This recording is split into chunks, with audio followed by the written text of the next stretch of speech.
سلام و درود خدمت همراهان عزیز. دوستان، امروز میخوام در مورد 0 تا 100 بیماری کمکاری تیروئید با هم حرف بزنیم. ببینید دوستان، غده تیروئید یک غده درونریزی هست که در ناحیه گردن زیر سیب آدم قرار داره. این غده کنترل و تنظیم سوخت و ساز بدن و متابولیسم بدن رو بر عهده داره.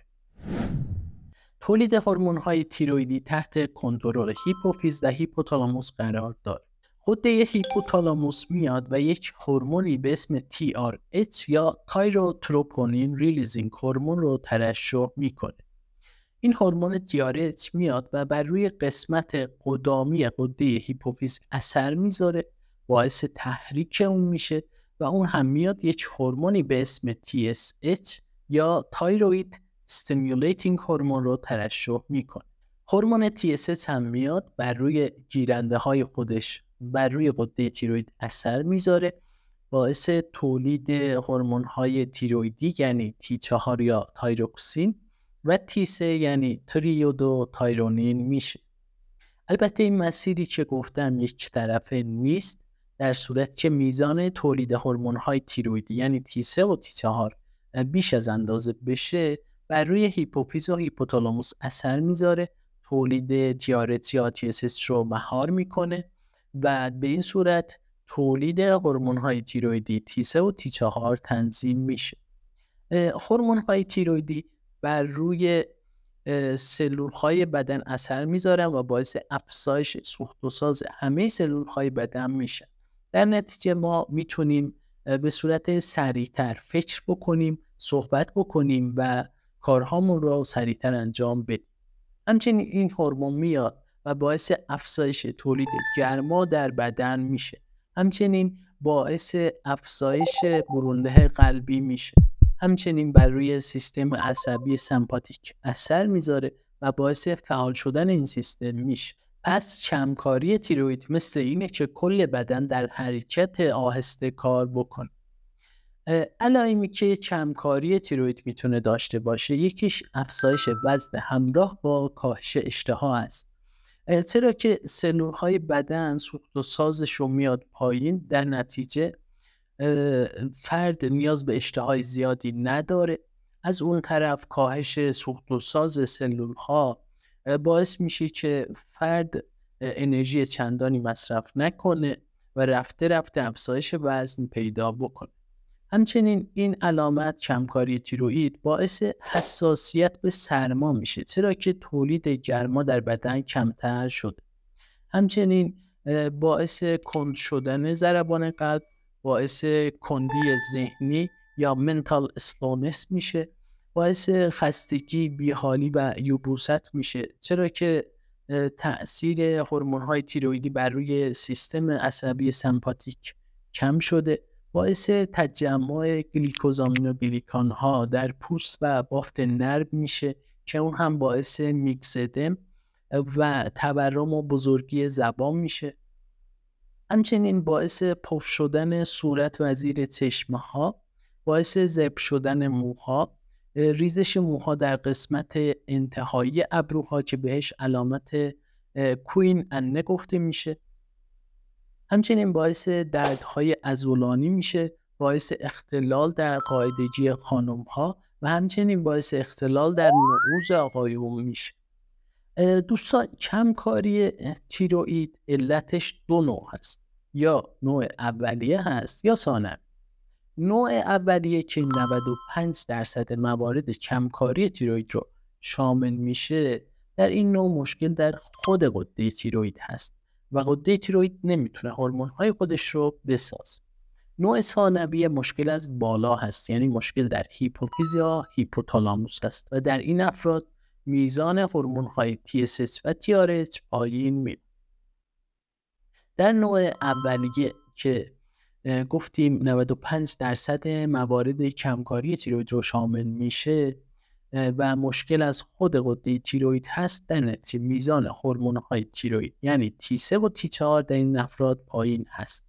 اما چون بخش بالایی سالم هست، در نتیجه میزان TSH در این افراد بالا خواهد بود. دوستان، در کشورهای توسعه یافته شایع ترین علت کمکاری تیروئیدیت هاشیموتو هست. هاشیموتو یک بیماری خود ایمنی هست که در اون آنتیبادی های بدن میرن و به غده تیروئید حمله میکنن. این حمله باعث تخریب بافت تیروئید میشه و در نتیجه باعث کمکاری تیروئید میشه.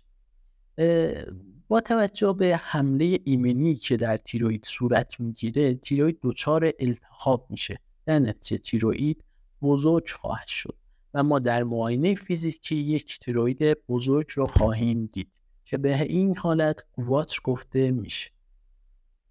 در این بیماران، یعنی بیماران تیروئیدیت هاشیموتو، آنتی تی پی او مثبت رو میبینیم. از علل دیگر کمکاری تیروئید، کمکاری تیروئید ناشی از جراحی یا درمان با رادیویود در بیمارانی که دچار پرکاری تیروئید هستند میبینیم.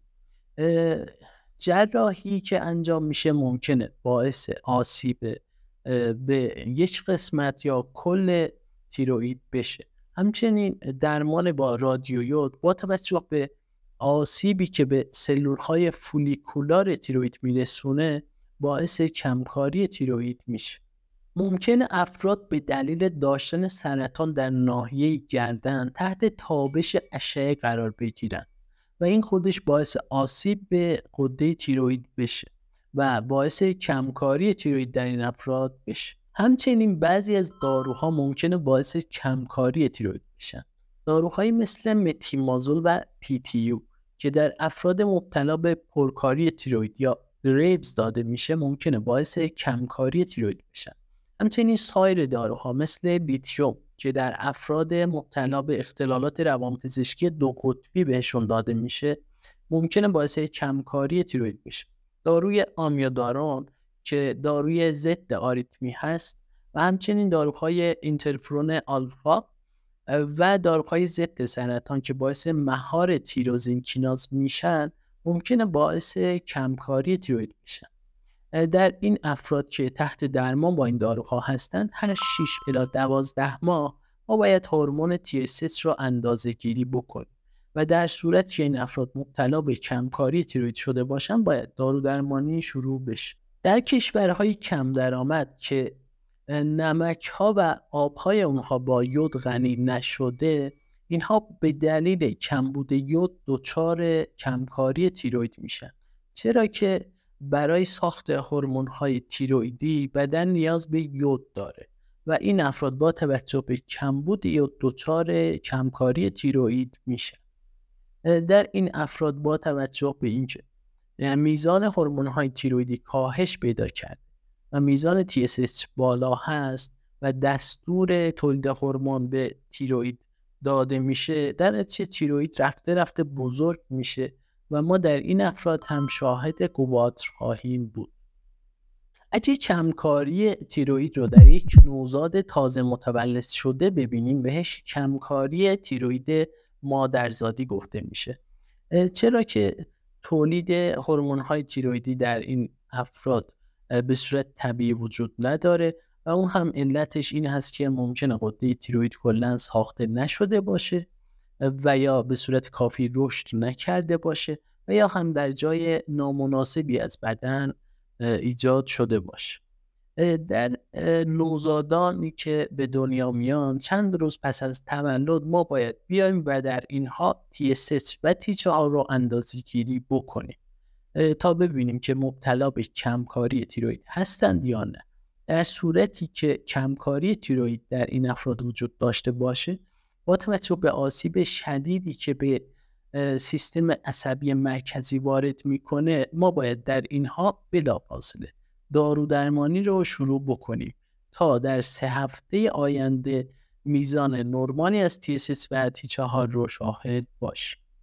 کمکاری تیروئید ثانویه که مشکل از هیپوفیز یا هیپوتالاموس هست، در این افراد ما میزان TSH و TRH پایینی رو خواهیم دید. همچنین به دلیل پایین بودن این هورمون‌ها میزان هورمون‌های تیروئیدی T3 و T4 نیز طبیعتاً پایین خواهد بود. این حالت در بیمارانی که دچار ضربه به سر شدن و یا دارای تومور هیپوفیز یا هیپوتالاموس هستند دیده میشه. در این افراد باید MRI از سر بیماران انجام بشه و در صورت وجود تومور با انجام جراحی تومور خارج بشه. در مورد درمان کمکاری تیروئید ما میایم و بیماران رو به 3 دسته تقسیم بندی میکنیم. دسته اول افرادی که اوور هایپوتایرویدیسم هستند، یعنی در این افراد میزان T3 و T4 کاهش پیدا کرده و میزان TSH بالاتر از حد نرمال هست. دسته دوم ساب کلینیکال هایپوتایرویدیسم است. در این افراد میزان T3 و T4 نرمال هست اما میزان TSH بالا رفته. دسته سوم هم بزرگی منتشر غده تیروئید هست که بهش گوباتر گفته میشه. در مورد درمان دسته اول ما میایم و به همه این افراد قرص لووتیروکسین میدیم. دوزی که از قرص لووتیروکسین موجود هست دوزهای 50 میکروگرم و 100 میکروگرم هست. چه دوزی باید به بیماران بدیم؟ با یک فرمولی این محاسبه میشه، میان 1.6 میکروگرم رو ضرب در وزن بیمار میکنن و عددی که به دست میاد رو به صورت روزانه به بیمار میدن. اما ما میاریم و به صورت نرمال به همه بیمارانی که جوان هستند و BMI و وزن نرمالی دارند به صورت طبیعی یک قرص براشون شروع میکنیم. افرادی که درمان در اونها باید با دوز کم شروع بشه کدوما هستند؟ افرادی که میزان BMI پایینی دارند، یعنی وزن اونها پایین هست، افرادی که سن بالاتر از 60 سال دارند و افرادی که مبتلا به IHD هستند، ایسکمیک هارت دیزیز یا سکته قلبی. در این افراد ما باید میزان دوز رو از میزان حداقل یعنی 25 یا 50 میکروگرم شروع بکنیم. بعضی از افراد هم نیاز به دوز بالا دارند. اینها کیا هستند؟ افرادی هستند که وزنشون بسیار بالا هست و همچنین خانم هایی که باردار هستند باید دوز دارو در اینها با دوز بالاتری شروع بشه. در مورد نحوه مصرف دارو اینطوری هست که ما باید قرص رو 1 ساعت قبل از صبحانه مصرف بکنیم. در مورد افرادی که نمیتونن صبحها بیدار بشن ما میتونیم مصرف قرص رو به شب ببریم، اما باید فرد قرص رو 2 ساعت بعد از خوردن شام مصرف بکنه. مهمترین نکته این هست که مصرف قرص باید با مصرف غذا فاصله زمانی داشته باشه، اینطوری که اگر قبل از صبحانه مصرف بشه باید حداقل 1 ساعت و اگر بعد از شام مصرف بشه حداقل 2 ساعت فاصله داشته باشه. همچنین مصرف قرص حداقل باید 4 ساعت با فراورده های آهنی یا کلسیومی فاصله داشته باشه. افرادی که در دسته دوم یا ساب کلینیکال هایپوتایرویدیسم هستند نیاز به درمان دارند یا نه؟ ببینید این افراد در شرایط زیر نیاز به درمان دارند. افرادی که TSH شون بالای 10 باشه، همه افرادی که دارای علائم کمکاری تیروئید باشند، افرادی که خانم هایی که قصد بارداری دارند و یا باردار هستند، افرادی که سابقه سکته قلبی دارند و همچنین افرادی که در اونها آنتی TPO مثبت هست. اینها باید تحت درمان دارویی قرار بگیرند. اما دارویی که برای این دسته شروع میشه با دوز کم خواهد بود، یعنی دوز 25 یا 50 میکروگرم از قرص لووتیروکسین. در مورد بزرگی منتشر تیروئید هم ما برای این افراد دارو درمانی رو شروع میکنیم. در این افراد ممکنه در 50% موارد بزرگی غده تیروئید برگرده و غده تیروئید کوچیک بشه. این بزرگی ممکنه 6 ماه طول بکشه که بزرگیش برگرده و در صورت که این اتفاق بیفته ما دارو درمانی رو برای این افراد قطع میکنیم.